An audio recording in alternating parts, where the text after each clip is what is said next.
Amém. Essa é a nossa certeza, que o Senhor vivo está e Ele virá nos buscar como igreja. E em breve Ele virá para buscar a sua igreja. Quero convidá-lo a abrir a palavra do Senhor. Esta noite estaremos meditando num texto que nós iniciamos pela manhã em Lucas capítulo 24.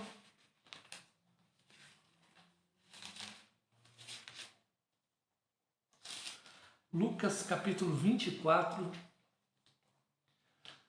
Hoje pela manhã meditamos do verso número 1 em diante, onde falamos sobre a pedra de separação, ou a pedra do sepulcro, onde separava a vida e a morte.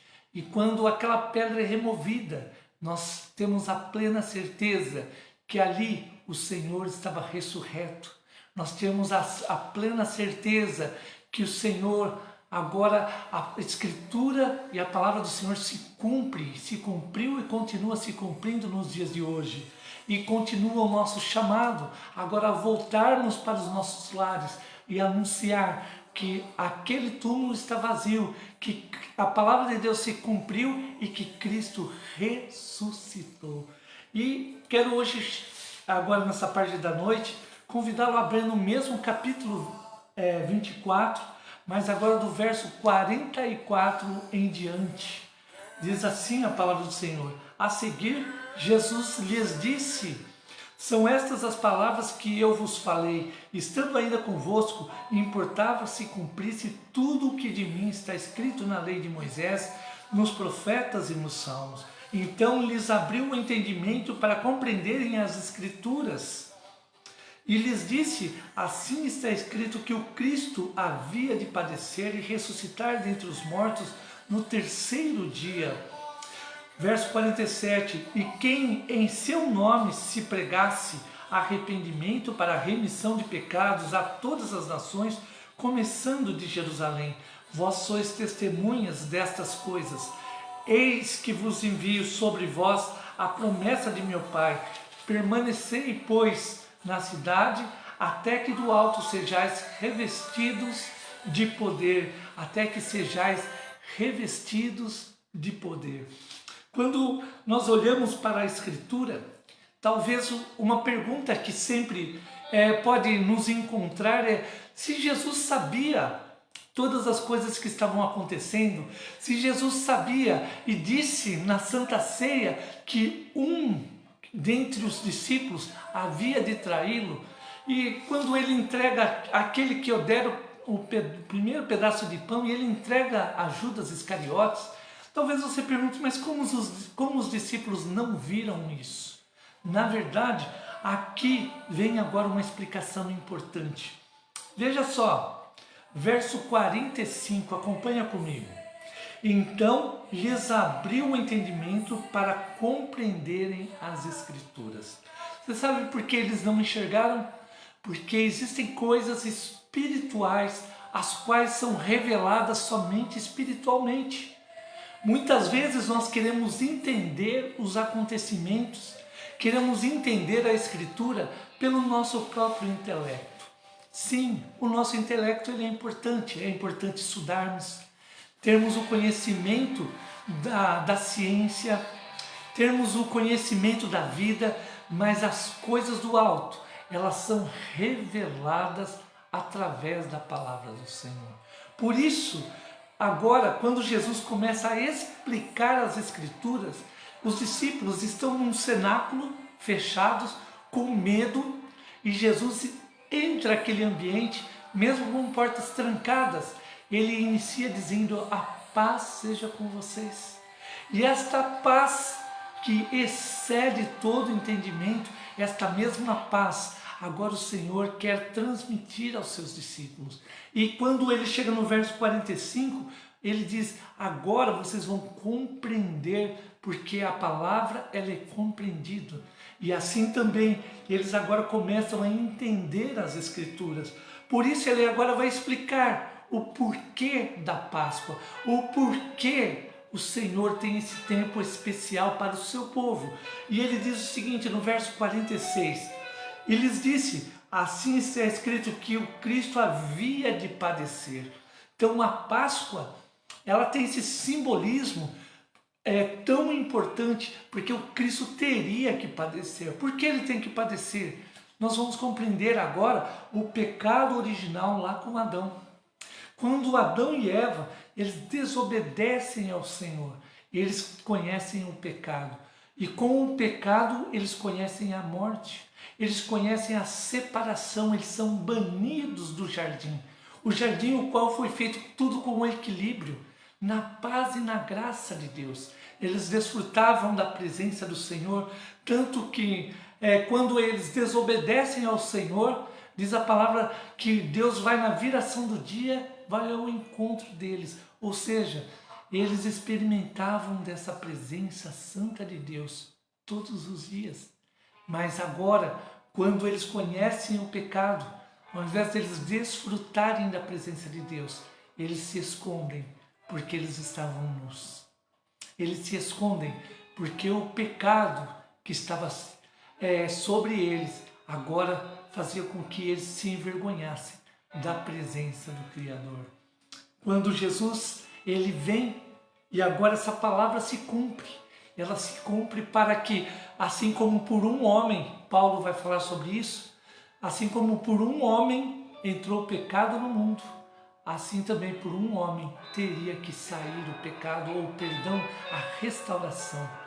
Por isso, quando Jesus cumpre cabalmente ali na cruz a vontade do Pai, ou seja, todo o nosso pecado, Cristo atrai para si o nosso pecado, a nossa culpa. E agora podemos compreender o que é a justificação. Ele nos justifica pelo seu sangue ali na cruz. Quando Jesus morre, cravado ali naquela cruz, ele atrai a minha vida e a sua vida para ele. Ele está dizendo: a condenação que estava sobre vocês não está mais, porque eu tomei sobre si. Lembra daquele cântico, Alto Preço? Eu sei que foi pago um alto preço. Quando o cantor cristão ele diz: eu sei que foi pago um alto preço, nós podemos até no nosso intelecto ter uma noção do que é alguém se entregar no lugar do outro. Mas quero dizer para você que somente Deus, o Pai, sabe ao tamanho da dor de entregar seu único filho ali naquela cruz, para que nós fôssemos reconciliados, para que fôssemos ali novamente reconciliados com o Pai plenamente. Agora, quando você volta ainda ao verso 46, está escrito que o Cristo havia de padecer e ressuscitar dentre os mortos no terceiro dia. Por que Cristo ressuscita ao terceiro dia? Porque agora, sendo Deus, ele se esvazia de si mesmo e aí ele volta agora ao Pai, em obediência, como supremo sumo sacerdote, como aquele que entregou a sua vida, e ele se ofereceu como o Cordeiro Santo. E agora, ao ressuscitar, ele vai dizer para a morte: morte, assim parafraseando Paulo, morte, onde está a tua vitória? Porque Jesus agora vence o maior adversário do homem com o pecado. Porque se o homem conheceu a morte a partir de Adão ali no Jardim do Éden, Cristo vence a morte. Por isso ele ressuscita ao terceiro dia, para dizer que o maior algoz do ser humano, que é a morte, já foi vencida ali na cruz. Por isso nós podemos encher o nosso coração de esperança, a esperança que vem do alto. E que agora verso 47, que em seu nome se pregasse o arrependimento para a remissão de pecados. Por isso, quando ele vence a morte, agora nós podemos pregar o que? Em seu nome, o nome daquele que é vencedor, que pregasse o arrependimento, para que as pessoas se arrependessem, para que elas voltassem, para que elas desistissem da vida de pecado, e elas se arrependessem e tivessem uma mudança plena em sua vida, porque agora redimidas do seu pecado pelo sangue de Cristo, ela agora também pode experimentar dessa vida eterna. Olha só, verso 46, assim está escrito que Cristo havia de padecer e ressuscitar entre os mortos no terceiro dia, e que em seu nome se pregasse o arrependimento para a remissão de pecados, e todas as nações, e a todas as nações, começando por Jerusalém. Por que Jerusalém? Uma outra pergunta interessante. Por que Jerusalém? Porque Jerusalém representava a presença de Deus.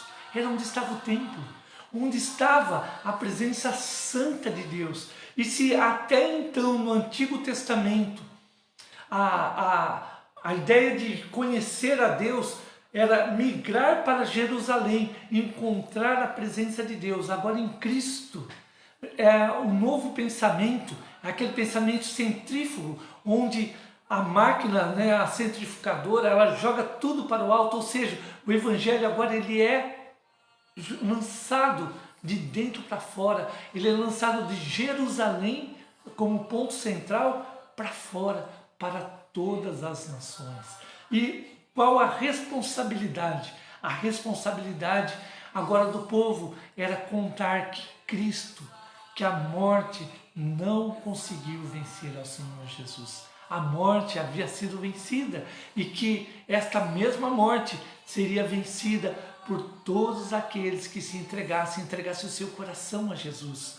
E agora por isso o verso 47, ele vai dizer sobre esse arrependimento a todas as nações, começando de Jerusalém. E verso 48, vós sois testemunhas destas coisas.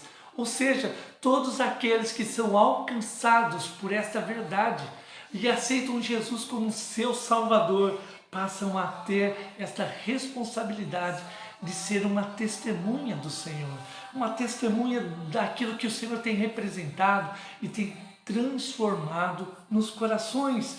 E agora finalmente o verso 49, eis que envio sobre vós a promessa de meu Pai. Por isso, essa mesma promessa, quando nós conhecemos a Cristo, compreendemos o sacrifício na cruz e confessamos que Jesus é Filho de Deus, que Ele ressuscitou ao terceiro dia e que Ele é nosso Senhor, vencedor. Por isso, eis que vos envio, ou seja, Cristo nos envia sobre nós o que? A promessa de Deus, o Pai. Permanecei, pois, na cidade, até que do alto sejais revestidos de poder. Por isso, agora Jesus diz, vocês discípulos, permaneçam até que vocês sejam revestidos de poder. E você, como eu também, somos revestidos deste poder para anunciar ao mundo que aquele túmulo está vazio, que o Senhor Jesus ressuscitou. E se há esperança, uma esperança para esse mundo, talvez atingido pela pandemia do Covid, mas quantas pandemias já foi atingido o nosso mundo? Quantos tsunamis, furacões ou desastres naturais, quantas situações o ser humano é atingido, mas a mensagem continua sendo a mesma. Jesus Cristo é o Senhor, nele está a nossa esperança. O mundo, ele pode sim melhorar, caminhar até com equilíbrio, mas ele só será restaurado plenamente quando nós anunciarmos como igreja, dissermos que Cristo é a nossa Páscoa, dissermos a esse mundo que há esperança, que Jesus vive e esta mesma vida Ele divide comigo e com você. Que você sinta-se renovado esta noite, que a sua Páscoa seja Jesus, muito mais do que chocolate, seja a vida eterna em Cristo Jesus. Que Deus te abençoe grandemente e fortaleça o seu coração para a honra e glória do nosso Deus. Amém? Vamos orar mais uma vez? Querido Deus, nós exaltamos ao Senhor porque o Senhor é a nossa Páscoa, porque o Senhor é o sentido de celebrarmos, porque o Senhor é o sentido de estarmos caminhando a cada dia. E nós queremos ser revestidos deste poder, desta autoridade, para dizer ao mundo que o sepulcro vazio está, que Cristo ressuscitou e que podemos nos alegrar, porque no arraial do Senhor há esperança, há um grito de júbilo, de exaltação em Cristo Jesus. Amém e amém.